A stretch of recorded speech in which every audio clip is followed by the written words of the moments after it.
Good morning, Year 6, and welcome to Wednesday's English lesson, which is going to be a reading lesson today.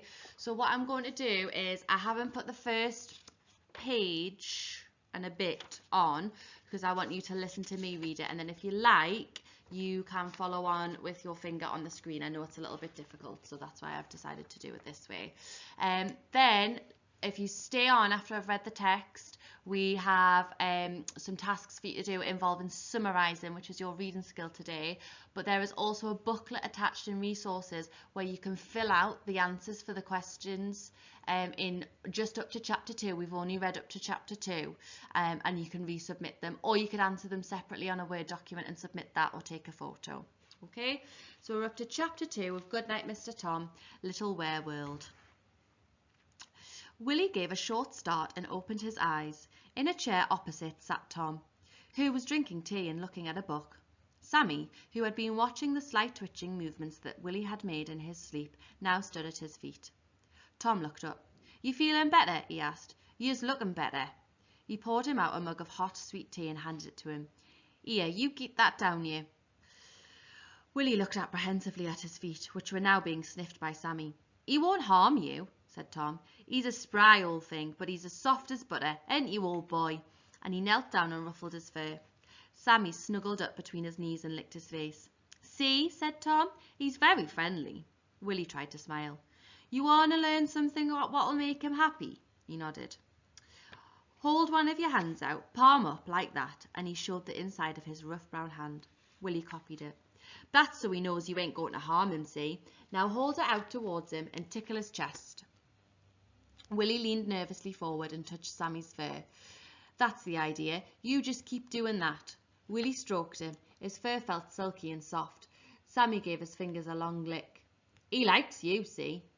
When he licks you, that's his way of saying, 'I likes you and you makes me happy.'" Willie held out his hand stiffly while Sammy lathered it with his tongue. "Why does he sniff?" he asked as Sammy crawled under the blanket to get his legs. "He likes to know what everything smells like, so he knows who to say hello to and who not." "Stop it!" said Willie as Sammy put his nose into his crutch. "Naughty dog!" Immediately Tom dragged him from under the blanket and he began barking and chasing his tail.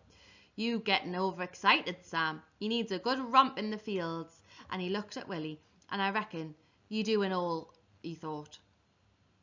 Willie pushed the blanket to one side, wormed his way to the end of the armchair and slid onto the floor.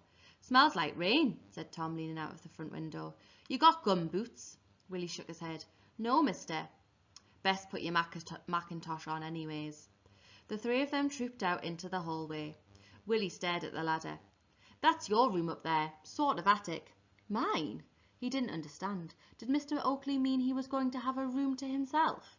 Tom handed him his Macintosh and nodded. Sammy leapt up excitedly. "Hang on a minute, Sam, we's just going." Tom looked at Willie's Mac on the way out and noticed how thin it was. They walked down the pathway and out of the gate, Sammy leading, Tom striding after him, and Willie running to keep up with them. It was late afternoon now. The sun hung in a fiery ball above the trees. A mild breeze shook the leaves and a few dark clouds scudded across the sky. Sammy ran backwards and forwards, barking ecstatically. "That dog's half mad," Tom said to Willie, but found that he was talking to the air, for Willie was several yards behind, still trying to keep up, his cheeks flushed with the effort. "You're a quiet un. Why didn't you tell me I was going too fast?" But Willie could not answer and only gasped incoherently. Tom slowed down and Willie walked more easily beside him. He stared up at the gruff old man who was so kind to him. It was all very bewildering. He looked down at Tom's heavy brown ankle boots, his thick navy overcoat, and the green corduroy cap with the tufts of white hair sticking out at either side.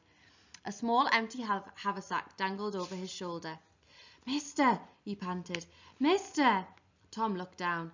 "Can I carry your bag, mister?" Tom mumbled something to himself and handed it to him. Willie hung on to it tightly with both hands.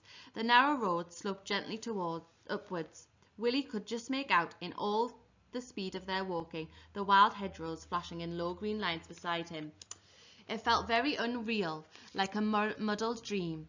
When they reached the top of the hill, Willie saw a row of small thatched cottages standing on either side of the road ahead. He tugged at Tom's sleeve. "Mister," he gasped, "they got straw roofs." "That's thatch," said Tom. What's... But he bit his lip and kept silent. Tom glanced down. I got some pictures of them at home. We'll have a look at them tonight.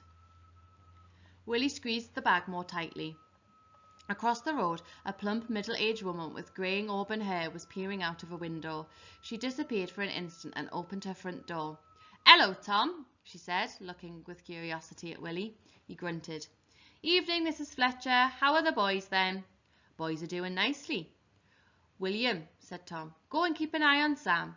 I'll be with you in a minute." Willie nodded shyly and went after Sammy, who was eyeing the flowers in someone's window box. "Skinny old scrap, ain't he?" said the woman, sticking a loose grip firmly into her bum. Tom gave another grunt.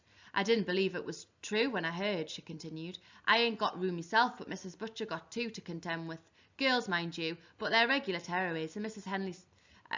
Henley, she had 3 last week, and they keep running away, homesick like," and she sighed and patted her chest. "How's the knitting coming on?" said Tom, changing the subject. "What are you on about?" she said, leaning back and looking at him. "Since when have you been interested in my knitting?" "Since now," he replied shortly. He pushed his hands into his pockets and scraped one of his boots against a piece of stone. "Busy, are you?" he asked. "No more than usual?" "Could do with a thick jersey. Not for me, mind," and he looked at Willie, trundling on ahead. "You ain't got to clothe them, you know. They should have brought that with them." "Well, you haven't," said Tom gruffly. "Can you knit me a jersey or can you not? That's what I'm asking." "If that's what you want. And," he continued, "you don't know where I can get some good stout boots, small like, and I don't want no commentary, just want to know." "I'll ask around." He mumbled his thanks and strode on up the road. Mrs. Fletcher stood quite motionless and stared after him until she was sure he was out of earshot. "Madge!" she cried, running into the next carriage. "Madge, you'll die when I tell you." The road leading through the row of cottages extended into a long stretch of open country, with lanes leading off it. A small shop inside the last cottage stood at the corner. "Won't be long," said Tom, and he took the haversack from Willie and left him and Sammy sitting on the stone steps. Willie stared in amazement at the fields. His thin woolen socks heaped around his ankles. As Tom came out, he became conscious of them again and quickly pulled them up.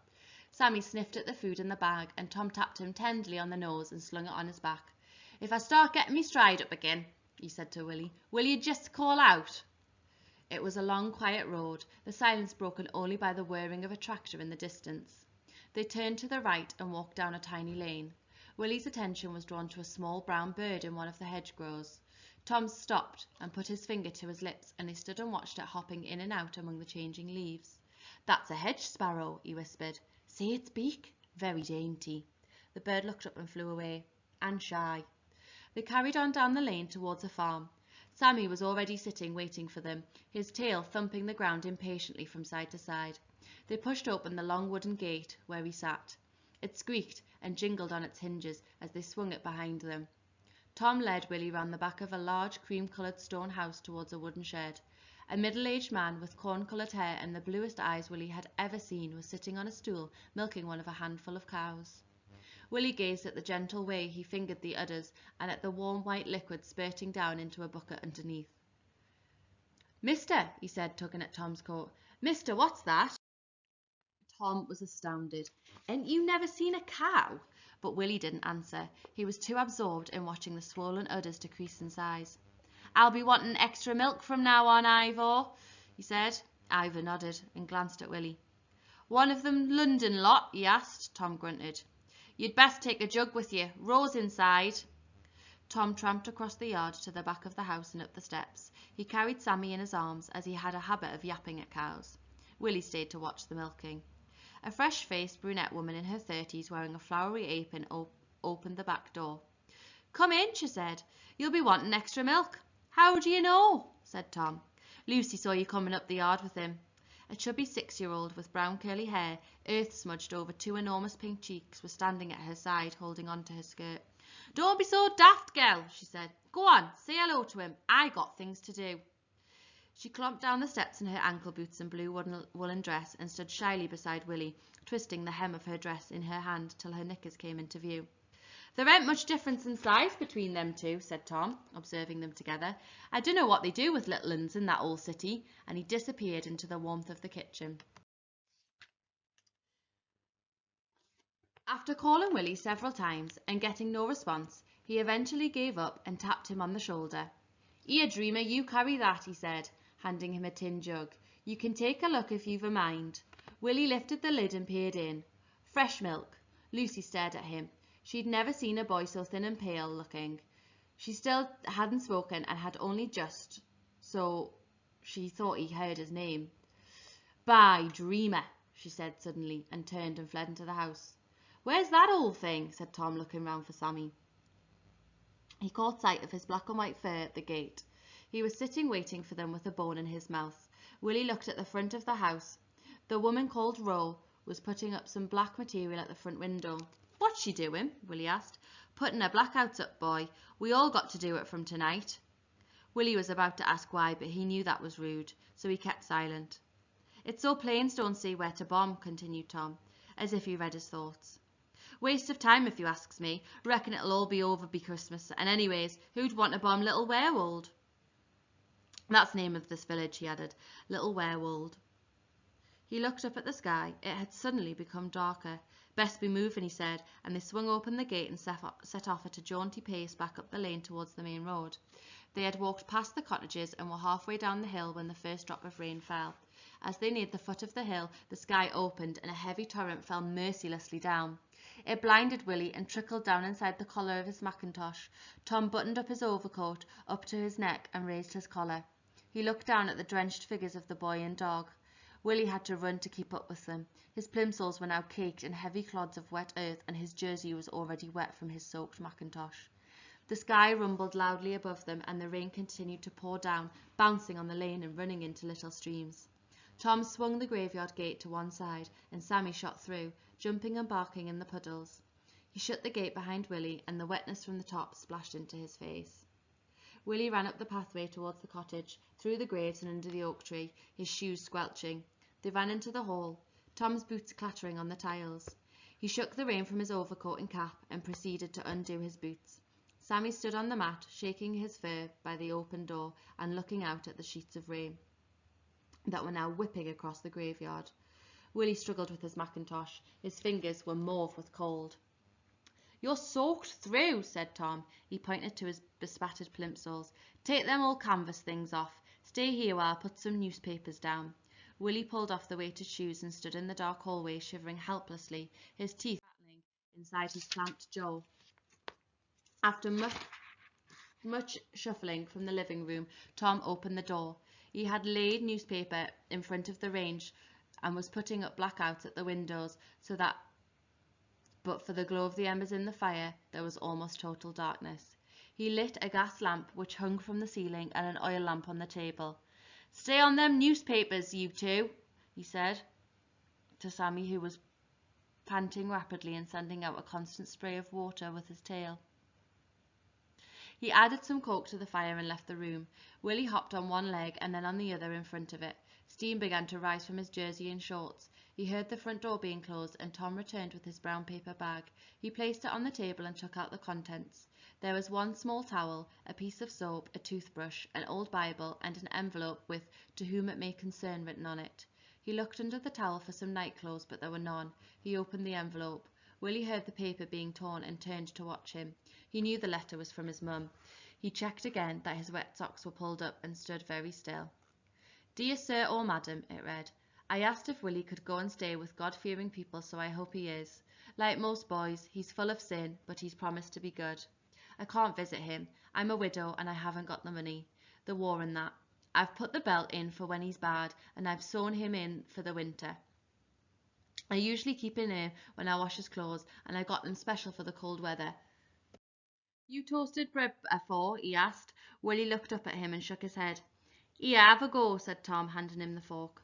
Willie sat on the stool, holding it in front of the fire, his long socks trailing across the floor. Tom placed a bowl beside his feet, which was filled with scraps of meat and biscuits for Sammy, who had already started chewing the end of one of the socks. Willie placed the toasted bread on plates, while Tom spooned a large quantity of steaming scrambled eggs on them. A bowl of hot, buttered boiled potatoes stood in the middle of the table. "You can sit down now," said Tom. Willie picked up a potato in his hands, gasped, and dropped it onto his plate. Feverishly he attacked the meal. His small elbows stuck out at the sides as he cut and ate food in a frenzy. When the meal was eaten, Tom was unwrapped a small brown package which contained 4 pieces of dark homemade ginger cake. "One for tonight, one for tomorrow," said Tom, handing him a piece. Willie had never eaten cake before. When he had finished it, he leaned back in his chair and, resting his hands on his stomach, he watched Sammy, who was making a series of strange noises in his food while his tail continued to wag from side to side. Tom heated up some water on the range for the dirty dishes. "You can look through them books if you like," he said, indicating the shelves under the side of the window. Willie got up from the table excitedly and moved towards them. Then he stopped and frowned. "I got to read the Bible," he said miserably. Tom gave a grunt. "I'll tell you a Bible story myself, in my own way. That do you?" "Yeah, thanks, mister." "Pull out that poof to sit on." "Poof," said Willie. Tom pointed to a low, round, cushiony type of seat next to the armchair. Willie squatted down in front of the shelves and chose 3 books. He pulled out the poof and sat on it with them propped on his knees. "Ain't you going to open one then?" asked Tom. "After me Bible." Tom sat down in the armchair and lit his pipe. He leaned back, puffing at it, wondering which one to tell. Willie watched him and pulled his strange sack-like garment over his feet. "Noah's Ark!" exclaimed Tom. "That's a good 'un." He looked at the books Willie had chosen and picked some others from the bookcase with animal pictures in them. "Once long ago," began Tom, and Willie leaned forward to listen until finally he stood up and leaned on the arm of the armchair to get a closer look at the pictures. Tom mumbled on in his own way, a little flattered at the rapt attention he was receiving. The gas lamp hissed gently above them, and the coke stirred softly in the range. Even the rain outside seemed to cease falling so heavily. Okay, so now that we've read that, I know there were some pages that you couldn't see, but I wanted to do that so that you were listening. Also, on the school website, under our home learning tab for this week, there is the link to the first 2 chapters so that you can go and read them yourself as well in your own time if you would like to. So, for today, we are going to be able to summarise a story. Now, we're not going to summarise a full story, we're going to summarise chapter 1 and chapter 2. Okay, so here is how to summarise. So what does it mean? It means that you retell the major ideas or events in a text in your own words. So you don't copy from the book, okay? It's much shorter than the original and you are retelling it, okay? But only the major points. So we might not need to know that Willie's sock fell down, for example, in a chapter, unless it's a main event. So in the first chapter, Willie's sock falling down is a main event because you can then see his bruises, okay? But in the second chapter, when his socks fall down because he's playing with Sammy, it's not, okay? That's the difference. So 3 steps to summarize a text. You've got to read and understand the original text, so there is that link on the school website that you can go back if you don't want to listen to me, that's absolutely fine. You can sort out the main points and details, okay? So which bit is extra information, which bit could the story not progress, would it not make sense with? And then finally, rephrase these points in your own words. It should be pretty easy for you guys to do because you don't necessarily have to see the text. If you've got it online, then yes, please don't just copy it. So, read the text silently and understand it. Well, you've listened to me read it. Okay, read it again and you sort it out. Okay, so this is an example of a short text that you could look at the main points with. Okay, but I'm not going to do that. I want you to do that with Goodnight, Mr. Tom. All right, and then the last part, rephrase. Remember, it's short, okay, but you can't miss main event out. All right, good luck, year 6. Check that you have all of these in the end of your summary before you submit your work.